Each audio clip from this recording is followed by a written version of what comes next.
Mən elə fikirləşirəm ki, Ayxan Abbasovun haqqını vermək lazımdır. Bu oyuna çox yaxşı hazırlaşmışdı, yaxşı hazırlaşdırmışdı komandanı. Birincisi, İmişli özü də kifayət qədər xallar toplayıb, amma Şamaxıya gəlincə bu mövsüm Qarabağ, Neftçi, Araz, Sumqayıt kimi komandalarla da bərabərə qala bilib.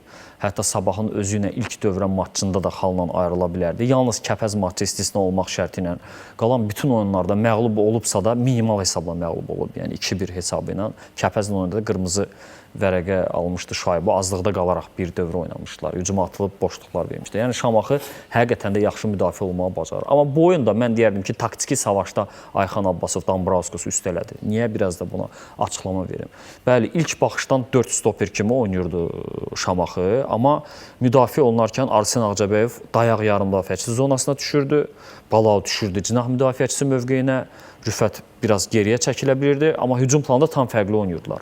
Təzədən Arsen düşürdü cinaha, Balao qabağa, Rüfət qabağa və plan da ondan ibarət idi ki, mən belə başa düşürəm, Sabahın o futbolçularına irəli xəttdə əl-qol açmağa imkan verməsinlər ki, bunu həqiqətən də yaxşı eləyə bildilər. Üstəgəl, mən xatırlamıram ki, Sabah belə oyunlarda, düzdür, müxtəlif xarakterli və ssenarili oyunlar olub, amma elə ilk dəqiqələrdən 5-ci dəqiqədə Şaibu qola yaxın idi.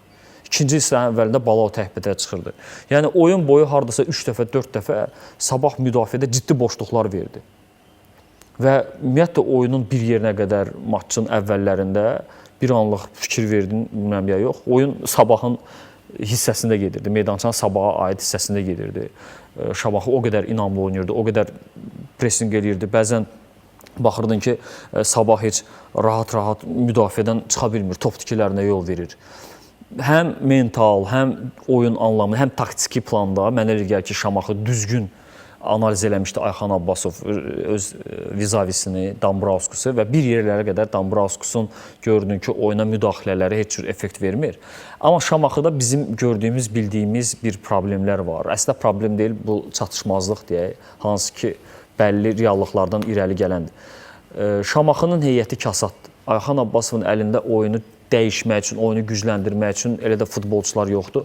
Ona görə hər maçda baxırıq ki, Turan Tovuz 60-70-ci dəqiqəyə qədər hesab anlamında nəsə elədisə elədi, eləmədisə müdafiədə qapanıb hesabı qorumağa çalışır. Bu dəfə də belə oldu və yaxşı müdafiəyə qapandılar. Burada Parisin meydana girməyini xüsusi vurğulamaq lazımdır ki, Paris həqiqətən də oyuna yaxşı qoşuldu və 2-3 dəfə öz cinahından müdafiəni yarıb hücumda o kəsər yarada bildi, amma sonluğu gətirə bilmədilər. Bir də mənə elə gəlir, bax, Sabahın problemi nədədir? Bax, Simic yaxşı oynayanda, Simicin oyuna alınanda, Mikelsin oyuna alınanda bu futbolçular da fərdi olaraq oyunu üzərlərinə götürüb nəticəni həll eləyə bilirlər. Və üstəgəl, son oyunları mən diqqətlə izləmişəm, Dambrauskasında yaxşı gedişləri var.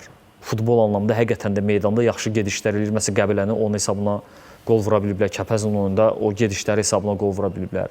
Burada da bir neçə dəfə maraqlı nələrsə eləməyə çalışdılar. Amma dediyim kimi Ayxan Abbasovun yaxşı təhlili, düzgün analizi, zonaları düzgün bağlamağı və o Sabahın müdafiəsindəki o boşluqlar tapırdılar. Yəni Şamaxı həqiqətən də bunu yaxşı gördü və yeri